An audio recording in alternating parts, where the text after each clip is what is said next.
Bonjour Ilana, bonjour à toutes et à tous.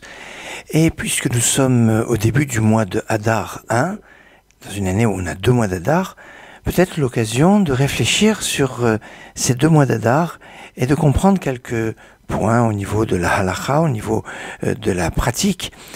Quel Hadar est le vrai Hadar? Quel Hadar doit-on marquer quand on a un anniversaire de naissance ou un anniversaire de disparition? Quand la chose est arrivée dans une année où il y avait 2 Hadar et que cette année nous avons 2 Hadar, l'histoire est simple, on fait en fonction, si quelqu'un est né au premier mois d'Hadar, l'année où il est né, il y avait 2 Hadar, et son anniversaire sera au mois d'Hadar où il est né. Premier s'il est ou deuxième. La question se pose si l'année où il est né, il y avait un seul Hadar. Alors, quel Hadar doit-on considérer comme le bon Hadar?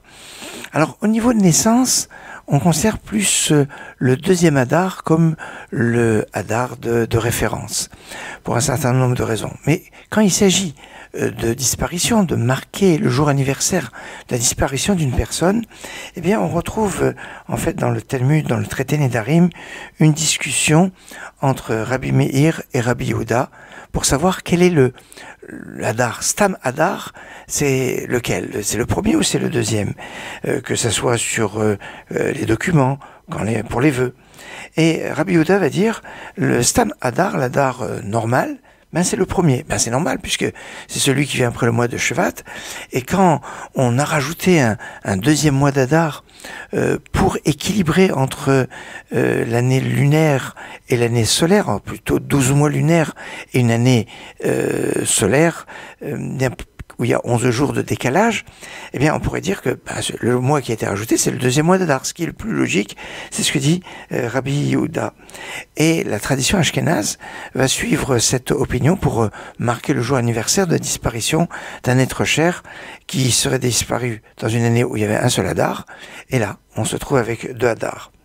La tradition séfarade va suivre l'opinion de Rabbi Meir. Rabbi Meir al-Ba'alanes, oui.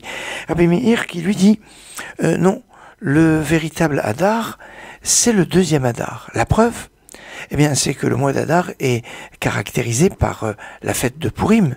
Et oui, c'est la signature du mois d'Hadar, c'est Purim. Or, Purim se fait au deuxième Hadar et pas au premier. Vous allez me dire, alors Rabbi Yehuda, comment il peut défendre son opinion en disant que c'est le premier Hadar? Il n'y a pas de Purim au premier Hadar, si ce n'est un petit Purim pour marquer le jour, mais sans la mitzvah de la lecture de la Megillah, sans les festivités de Purim.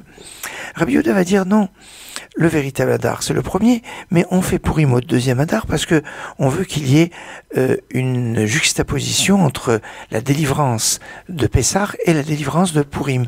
Il doit y avoir un mois entre Purim à Pessah. Voilà pourquoi on fait Purim au deuxième Hadar.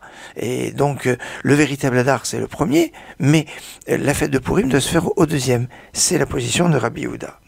Et donc, dans la tradition séfarade, on suivra plutôt l'opinion de Rabbi Meir, à marquer plutôt le deuxième Hadar. Alors, dans la tradition ashkénaze, c'est plutôt le premier Hadar. Certes, que ce soit dans la tradition ashkénaze ou séfarade, certains disent c'est bien de marquer les deux, et alors avec une importance plus marquée pour un séfarade pour le deuxième Hadar, et pour un ashkénaze au premier Hadar. Toujours est-il que cela permet peut-être, pour ceux qui ont un anniversaire de naissance, peut-être d'avoir 2 fois leur anniversaire avec ces 2 mois d'Hadar. Excellente journée et excellent mois d'Hadar.